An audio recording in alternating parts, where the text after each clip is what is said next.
that is free, that is fair, equitable, and that is just. But indeed, how just, fair, and equitable is democracy to the people? How economically free are the people in a world of globalization? Join the discussion, have your say here, live on Ben Television on Newspunch. All right, welcome to the discussion live here on Ben Television. My name is Tunde Alabi. It's a pleasure to have you join us this wonderful Tuesday evening as we look at issues as they affect our community. There are two important issues we'll be taking a look at on the program today. First, we're going to Nigeria. We'll be taking a look at the issue of the herdsmen menace, the killing spree of herdsmen in Nigeria, the clash between different hostile relationships that have developed lately between host community and herdsmen in Nigeria. We've had it in Katsina, we've had it in Plateau State, we've had it in different parts of Nigeria, especially down the southern part of Nigeria, Middle Belt, and hundreds of lives have been killed, lost in this, and so many people have actually said the federal government of Nigeria has not taken enough responsibility in curbing this menace. And the National Assembly has been trying to enact law which so many people have actually different different school of thoughts have considered. Some said, well, this is the solution. Some said, no, creating a legislation like a colony will be compulsorily giving out the rights, the land of people to the Fulanis and the herdsmen. So on the program today, I'm joined by two gentlemen who are very vast in this area. And then hopefully we'll be joined at the other end of this session. We'll be joined by a gentleman whose child is now at the mercy, whose child now is at the mercy of the court here in the United Kingdom, having had an encounter with a hospital under the NHS here in London, and the hospital make a reference to probably turning off the life support of the child, and the parents say, no, let's give this child a chance to live, and the hospital say, no, we've done everything we can, we don't think this child can live, and the parents say, no, the decision to take this life support away and ultimately end this child's life does not lies with you, the hospital. It lies with us as a parents. If we think our child has got the least chance to live, why don't you give this child a chance to live? But I think the case is now at the court, but that does not still preclude us from having a look at it on the media, having understood the fact that the court has not given a ban on a media discussion on this issue. So we'll be having the father of this child on the program later on to tell us the side of the story and how far this case has gone. But in the meantime, I'm joined by Dr. Gbenga Oduto. Dr. Gbenga Oduto is a lecturer at the University of Kent Law. Dr. Gbenga, thank you for joining us on the program today. And I'm also joined by Larry Suraju. Larry Suraju is an activist based in Nigeria. Larry, thank you for joining us on the program today. My pleasure. To the show. Good evening. Let me start with you, Larry. On the issue of herdsmen in Nigeria and the community, it is not today that very many people, very many of us actually grew up to understand the life of the Fulanis and different communities. But it does seem that life has changed very rapidly. Do you want to create some kind of background as to how life used to be between herdsmen and communities in Nigeria? Oh, okay. Thank you so much. I think it is a very critical issue that needs a very dispassionate, review of whatever it is, the situation we're seeing now. And then it's very important for us to have the historical antecedent to how we've had the rearing of herds before now, and then how we also come about the consumption of beef in Nigeria. Looking at also Africa, I think Botswana is about the largest producer of beef and meat in Africa. This is a country with about just 2.8 million population, and is not only producing enough beef for its own consumption, is also exporting, and about the largest exporter of beef in Africa. And how does it survive? It has created ranches, where many of the herds are taken care of, are grown, are processed in that country without necessarily having the breakdown of law and all that, or even still exploiting the primitive way of rearing animals, or also producing the beef. But unfortunately, going by our own history, like you said, in Nigeria, growing up as a very young child, I could understand there and then that, even small villages and towns, even in the south, you have the special breed of cows that were brought in then from Argentina by the late sage Chief Obafemi Awolowo, which is not the usual one that you see now. That there was just some special breed that were actually brought in from Argentina at that time, that were reared in the southwestern part of Nigeria, and that was where we got our consumption from. Unfortunately, subsequent governments could not actually take over the responsibility of understanding the need of the community or even the states, and then looking at the southwest. Now, the same thing goes to the south-south part of the country. So everybody relies majorly now on cows that are brought from the north. For us to consume. And when we're saying cows that are brought from the north, we are even talking about not just tens of cows, we are talking about thousands of cows that are consumed on a daily basis in the southwest. Unfortunately, we don't in any way rear those animals again. We don't, including the government, take responsibilities for how those are produced. A responsible government over the period would have understood the magnitude of the need of people for the consumption of this commodity, and then respond appropriately to how that is done.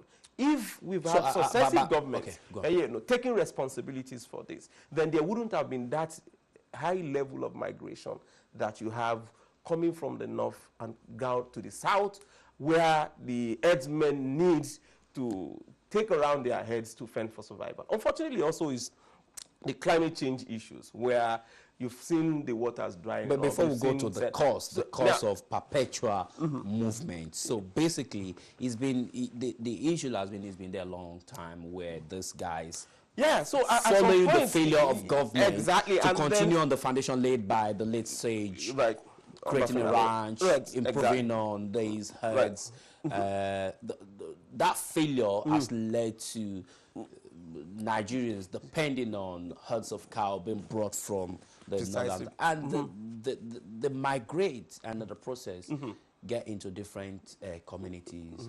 But prior to our coming on the show, you were talking about the relationship that actually existed between the communities and these Fulanis. This community, I mean, in most of the communities, the Fulanis usually, especially you go to, in the southwestern part, you go to Ogbomoso area, you go to some Osun, part of Osun, so Ogbomoso is in Oyo State, and you see a high population of these Fulanis who are really, once they get into the community, they become really part of the communities, and then they become, it becomes their part of life. You have what they call Agor Fulani, which is like, the cottage of the Fulanis area in those communities. And it's been very cordial. It's been so symbiotic, such that you have pastoralists who would naturally invite them with their herds to their farm after harvesting, to have them eat over some of the leftovers, and then also even pass their feces on the farm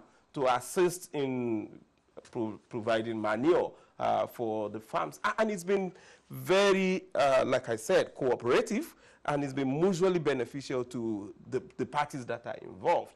Unfortunately, there are no doubt in the fact that you see situations that communication breakdown will happen. There will be isolated cases of where you have the herds going into some farms where without the full support of the farm owner. Let me come to Benga. Now, at what point, how did you get to the stage of persistent clash, violent, very, very violent clash between the herdsmen and farmers and communities?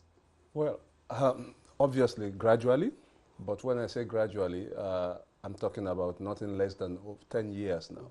It's been building over the years. And as we do in Nigeria, we leave problems unaddressed. Sometimes we think we are wishing them away.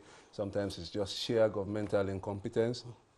When you leave a little bit of fire on your roof, and it's still not, you know, a big fire, and you think, oh, I can still go to sleep and wake up tomorrow and deal with the fire, then you'll be doing something very foolish, because you probably won't even get through that night before your entire house goes on fire. And that's what we do with very serious issues. And this Fulani pastoralist farmer clashes have been going on over 10 years. But right now, it's snowballed to a position that is unsustainable. It's even threatening now to be our latest, you know, real existential threat. We've had the South-South agitation. We've had Boko Haram. God knows how we escaped these two things. Each one of them would have been enough to break up other types of countries. And now we have the latest show in town is the Fulani herdsman thing. And when I say the latest show, it's not because the other two have disappeared. They are still going on there. But you see, when we don't address issues, they grow. So right now, it's rampant. It happens in Ekiti. Even Fayoshe, who I mean, would ordinarily be the friend of PDP and try to hide things, he's always been on this matter, that the last government has not done enough, not to mention this government, in bottling up the problem. The wonderful thing about this is that it's all areas of Nigeria that has been threatened by this problem. It's the southwest, southeast, north as well. And to that extent, I think it's completely mind-boggling that we're not doing anything, really. You mean North Central? North Central, yes, of course, Maiduguri. But I mean, not Maiduguri, Benue. But I studied in the North. I mean, Jos, if you also maybe you may want to call it Middle Belt. But I did my youth service in Bauchi. And I still remember, dating back those decades, there were problems with farmers complaining about their farmland being invaded in the north by Fulani cattle rearers. Of course, due respect to the fact, like Larry has suggested there, that there has always been a symbiotic relationship, that you bring the cattle sometimes to the pastoral situation to create, you know, manure. I mean, like I said, I still remember fondly, we used to buy milk from the Fulani men. Fresh milk that they would literally just pull out of the cow and give it to us as students. So there were good times. But we cannot be blinded by that. We have a serious problem in our hands now. And what serious people do is to address the problem, you know, with all the seriousness that it deserves. I don't see that happening. What I appear to see, I might be wrong on this, what I appear to see is people run into their familiar posts. The farmers, Southerners, if you want to call it, maybe not even Southerners, because Benue, is, like I say, is not in the South, saying no, not 1 inch again for the Fulani herdsman to go. Right, and the Fulanis are doing exactly the opposite. That's not good enough. Someone needs to come in there. Policies need to be made. Let me put it. We'll get back to this. Let's quickly go on a short break. We'll come back to this and thereafter.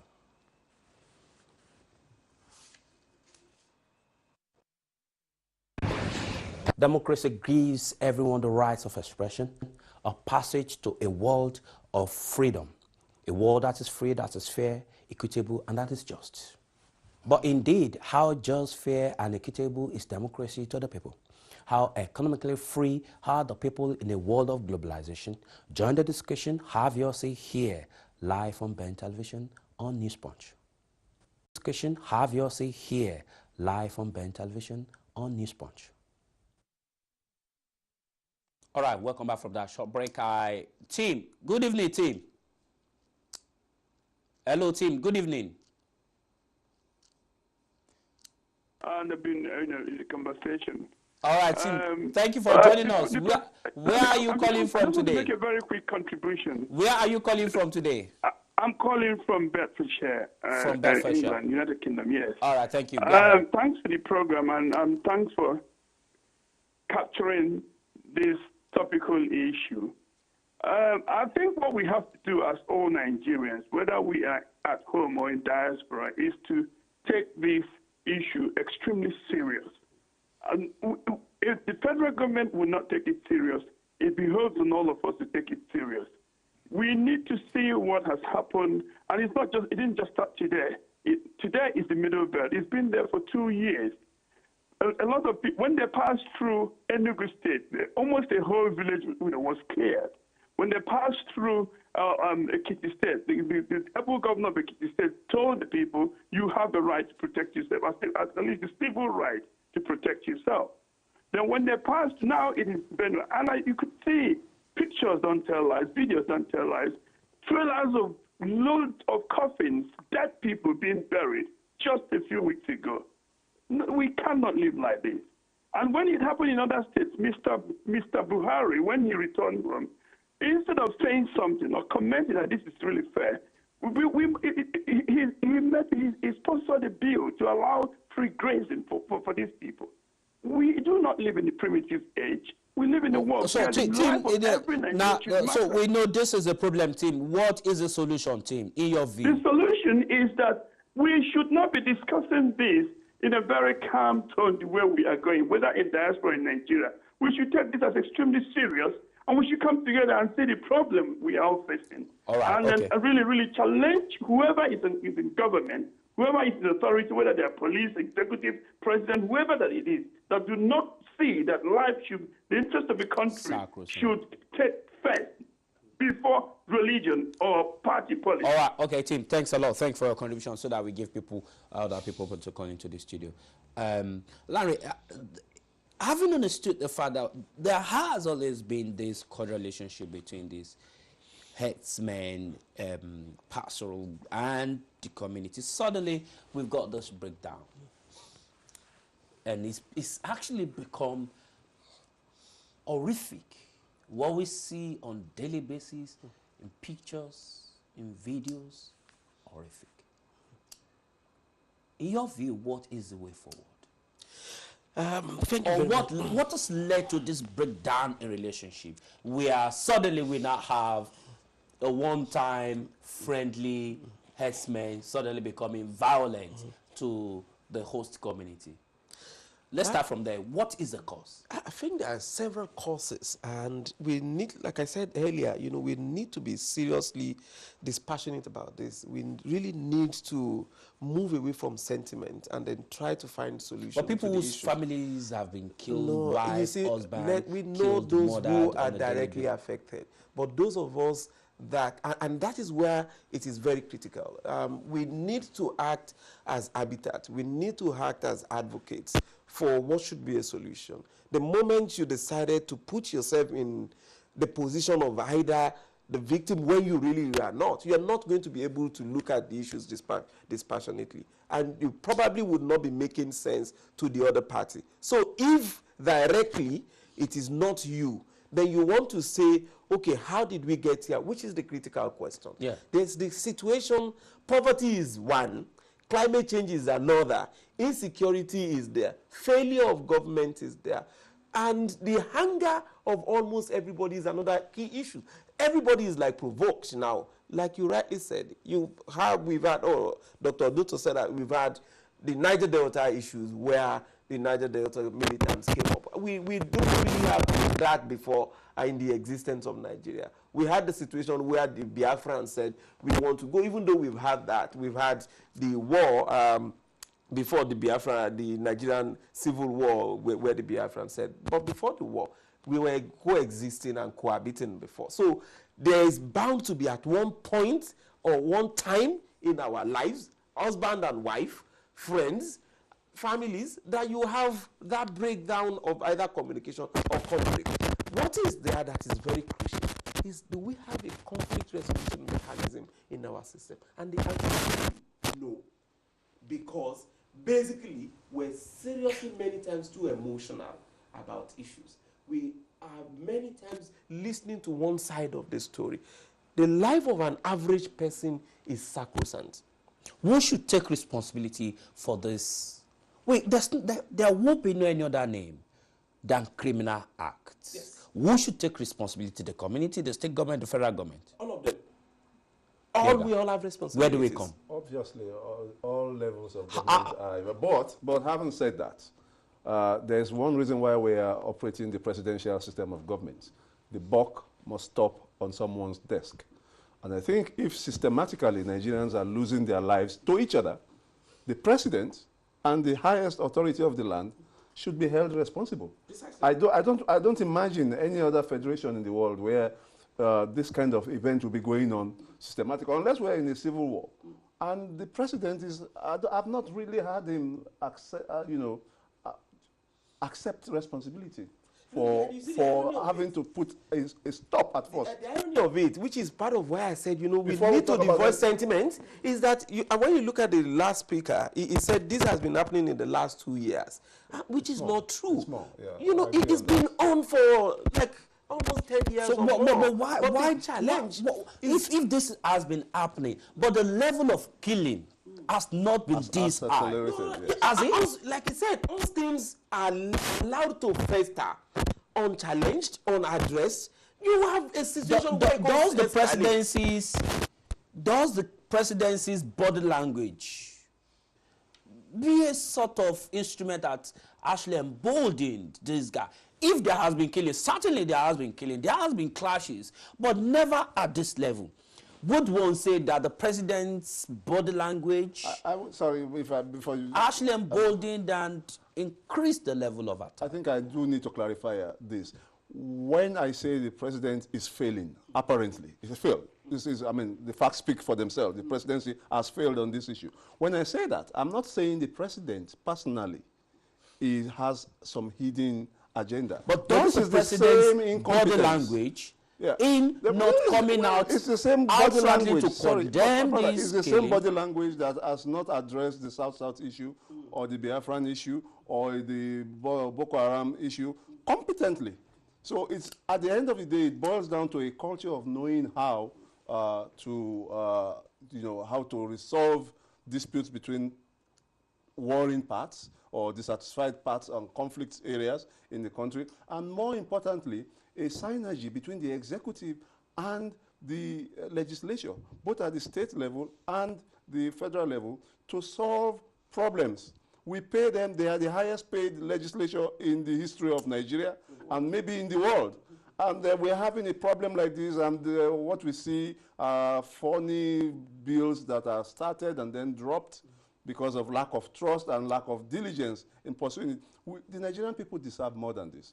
In the interim, we may have a lot of long-term solutions possible, but in the interim, I want some executive action, and that is missing. Let me come to Larry. Has there been an executive action in dealing with this crisis? No. What is the executive action that would have dealt with this crisis? Yeah, the executive action that would have dealt with this is to have had a comprehensive roadmap from the side of the government to say this is how we resolve these issues.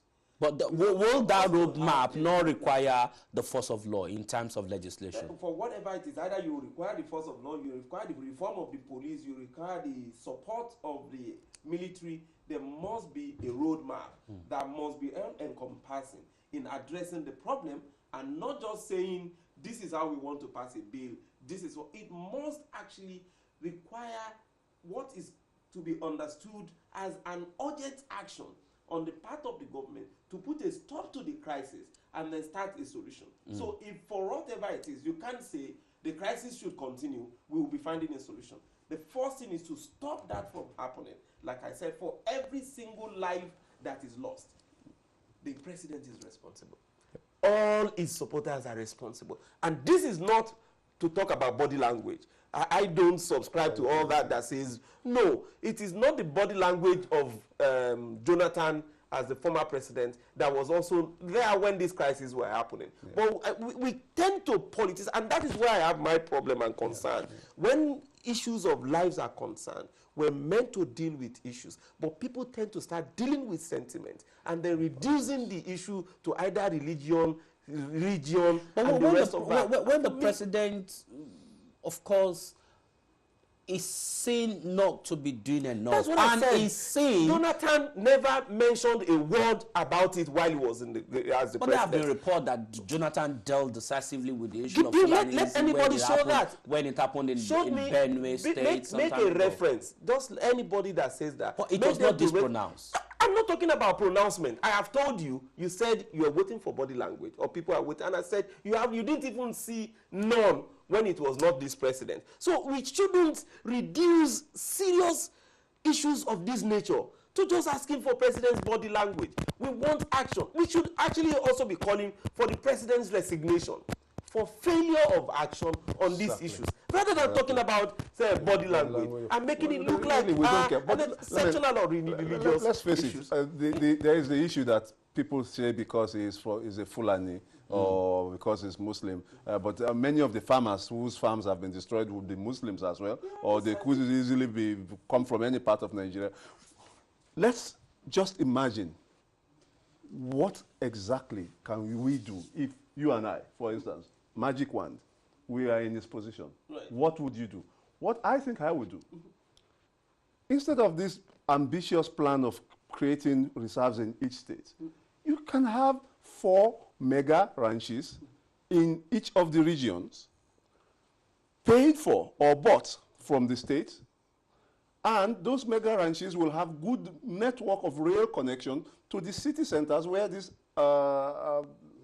cattle but that would be a long-term plan, isn't it? Oh, that's a long-term plan. Yeah, but if I thought that's on the table, that is not even on the table. That's a long-term plan. But you'll be shocked what can be done when there's political will. You mentioned Chief Awolowo. These are the kind of problems that great men love. In 2 years, I mean, people will accuse me of maybe I'm a Yoruba man. In 2 years, Awolowo will solve this problem. Thinkers of any, let's even not, why are we talking about Awolowo? We have people in Nigeria, thinkers, achievers, policymakers, who would solve this problem in 2 years. Maybe in those 2 years, we won't have regular supply of cattle as we have been used to it. But if regular supply means people losing their lives, 20 here, 200 there, that's not regular supply. That's unsustainable. So stop things. In 2 years, you can create a mega ranch. The lifespan of cattle is what they say, 24 months or so before, or 36 months before it's ready to sell. Yeah. Less than that. Less than that. Yeah. If it's possible, tell them. They don't sell it. They don't sell the meat only in Nigeria, you know. They take it through the entire Sahel region. I mean, from Sudan down to Mali and Senegal, past Nigeria to Ghana. You might have to tell them. People are already doing that in any case. They say they are not eating the beef again, that they will have poultry meat and any other meat in the meantime. We may have to stop that trade for now, but then create these mega ranches. It doesn't have to be in every state, and make the railway or any other form of transport to the cities where this... Okay, a creation of mega ranches. Yeah. We'll continue from there when we return from this break. Thank you. Have you here, live on Ben Television on Newspunch.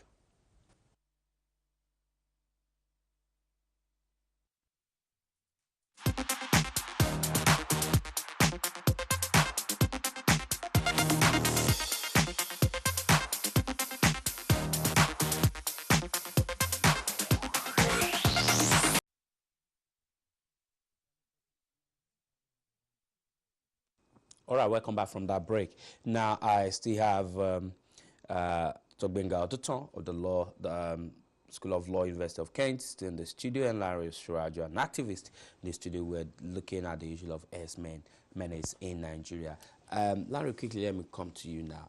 Moving forward, I think there's a concession in the studio that the government is not, the presidency is not doing enough. Do we agree on that? The government is not doing enough. It's not doing enough. Yeah. So, moving forward, what would you, Larry, be expecting from a proactive government who is seeing its citizens being massacred by... At some point, they said these are not Nigerians. At some point, they said they are Nigerians. Whatever they are, being massacred by some set of people. We really don't care if it is done by Nigerians or if it is done by foreigners. We are concerned about the life of Nigerians, and that is sacrosanct for us. One, for whatever it is worth, it is not just a problem of the federal government alone, it's also a problem of the state governments. That is why The best the state government can do will probably to enact law, which some of them have actually done. In fact, lately the Metis press release said one of the reason that caused the latest attack in Plateau State or in Benue was the anti-grazing bill by the government. That they were actually against that anti-grazing, against that bill. When you're talking about solutions to problems, it is not just a one-way thing. It is not just enacting laws. You know, laws are a reflection of what you have in the society, and it must actually takes its legitimacy from there. It should also be able to address the issues and the concerns. Will you suggest community self-defense, where the communities, these communities that are probably prone to attack, come together, harm themselves, and prepare against possible invasion by the Let me come to Benga. In the face of the law, is there any crime against self-defense? Look, I'm a perpetual victim of attack. Yeah. Now I decided to harm myself against my attacker. That will How would the law react to that? Ideally, a serious country should not order itself in such a way that people have to resort to self-help. That's the reason why we maintain. So far in Nigeria, we have always resort to self-help. It's sad. It's sad. The electricity, you provide and your then road, you have vigilante. Your security now. You have vigilante groups, and then they go beyond what they even started off to be. Yes, there is such a thing called self-defense. No doubt about that. The law recognizes that. But collective self-defense in the sense of having harms and fighting, I mean, that's going to the extreme. But where the federal government is not doing enough to deal with this. It's sad, really. Yes, we shouldn't take the mistake of saying the failure of even people to march on government and then to make demands of government, to now ask them to resort to criminality. That cannot be tolerated and not be defense. Raphael, I'm sorry, let me put you on hold. Raphael, good evening, Raphael. Raphael, good evening. Do I have Raphael there? Oh, Raphael is gone. Okay, Raphael, sorry we lost you there. Go on. Yeah, so the first thing is what the people need to do is to hold their government responsible and accountable.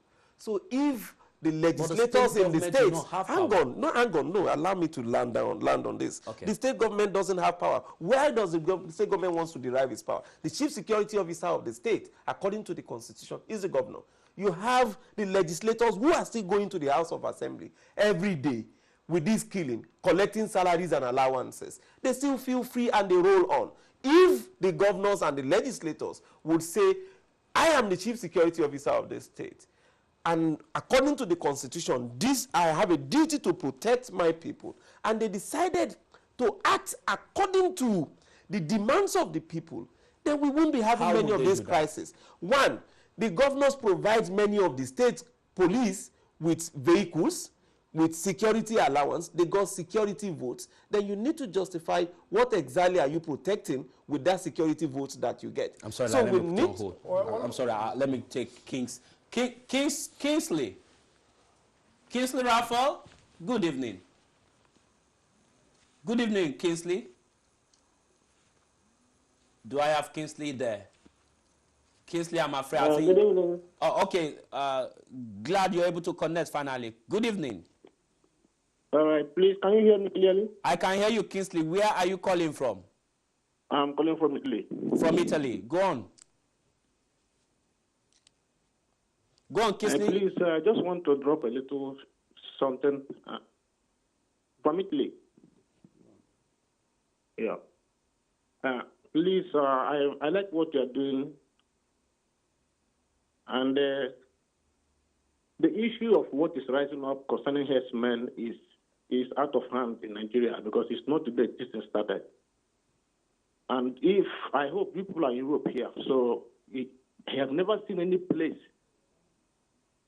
where they carried cows like this on the main road or anywhere. They have their places, they keep them.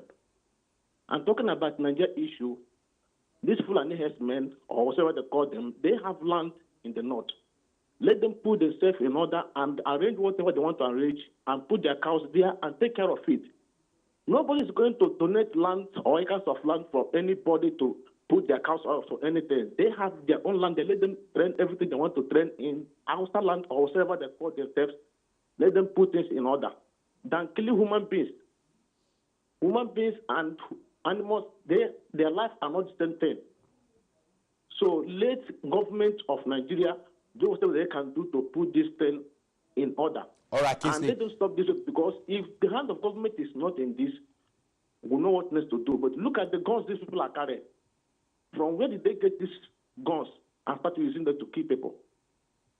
So All right. let us know what is right.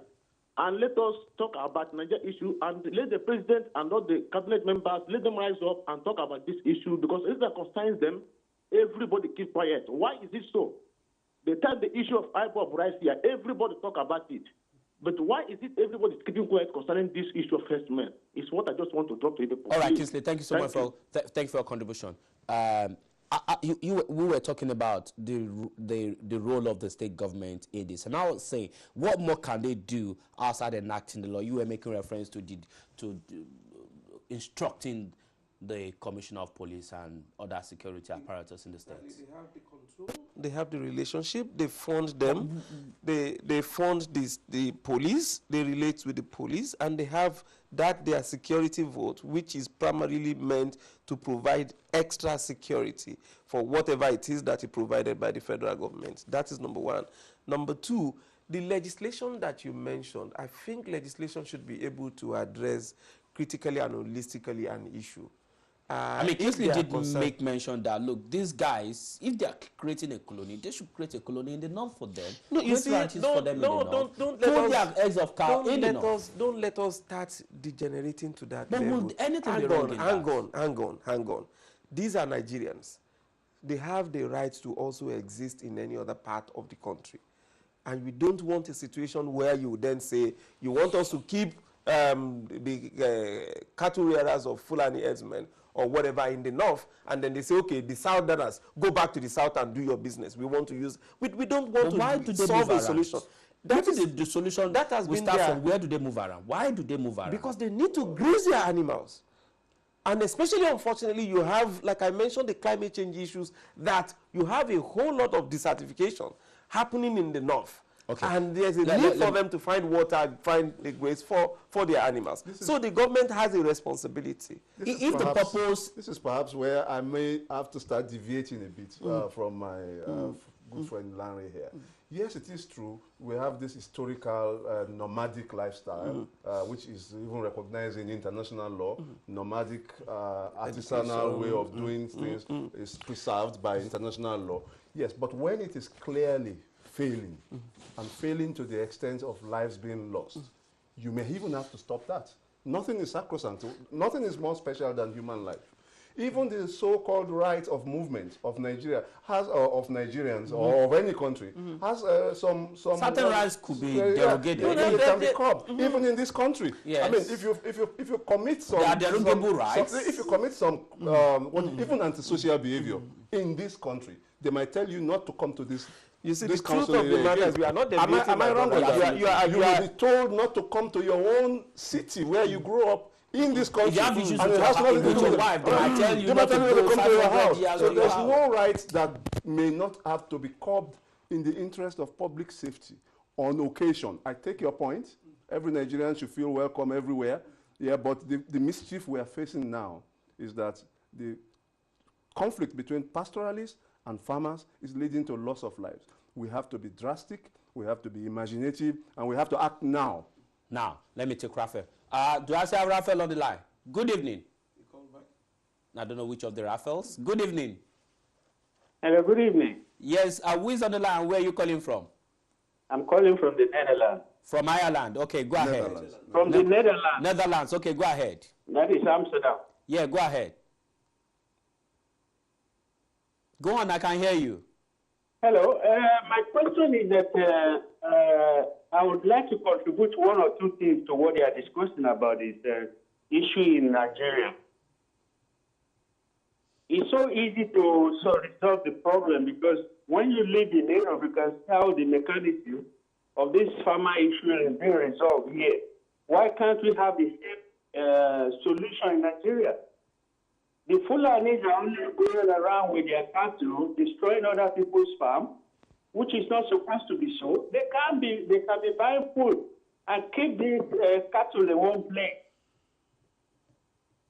having a ranch for them, basically. I think we lost Raphael there. Raphael from Netherlands, thank you. I think you made your point. Keeping these herds of cow in one place doesn't matter. The purpose of migrating from the north to the south is to find them food, isn't that? So what, is there anything wrong? Look, Larry, is there anything wrong in keeping them in the north, give them food, provide ranch, provide every basic need they need? To do that. It's not as simple as that.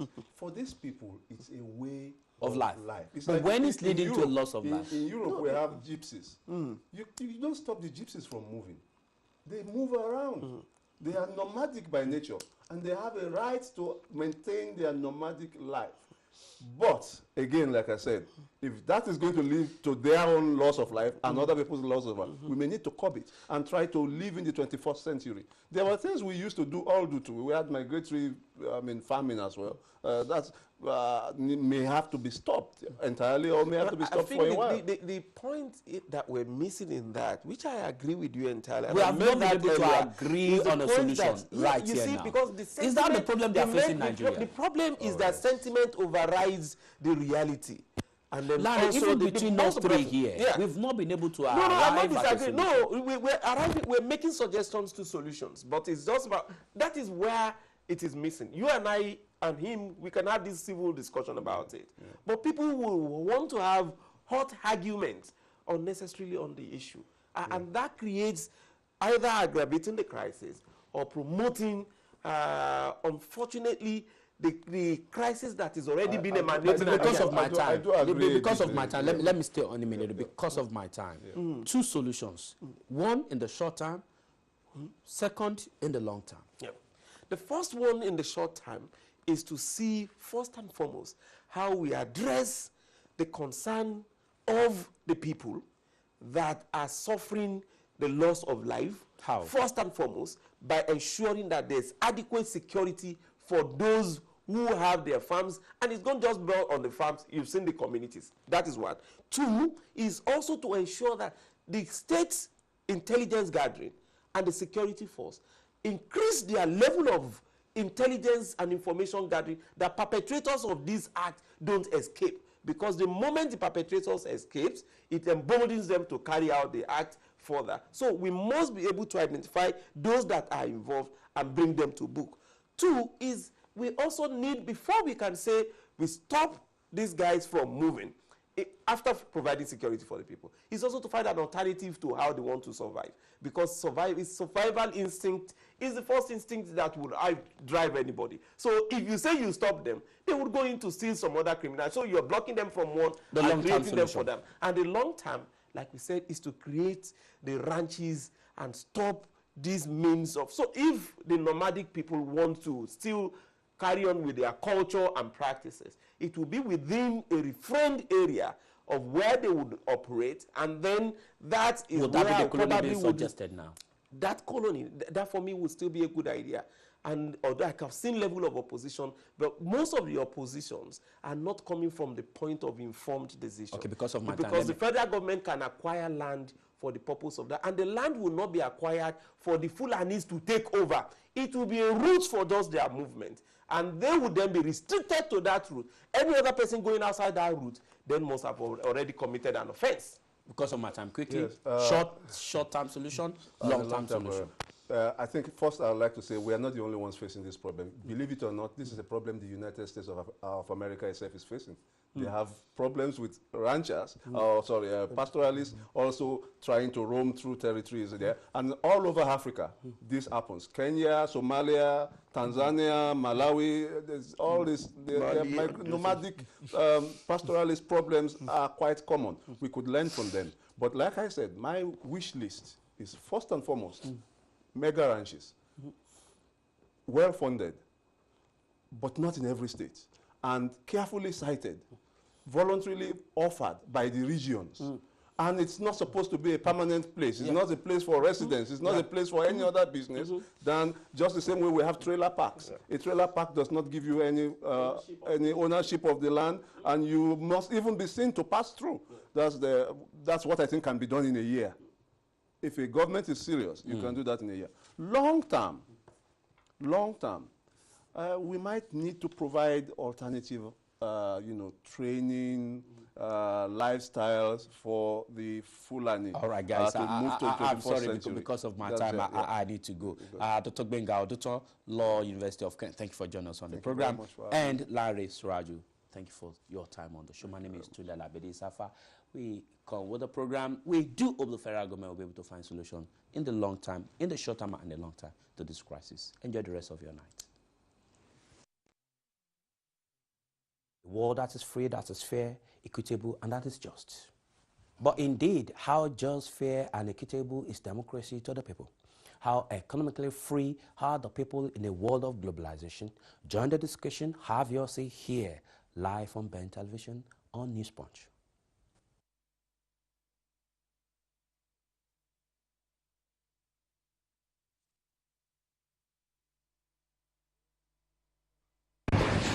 Democracy gives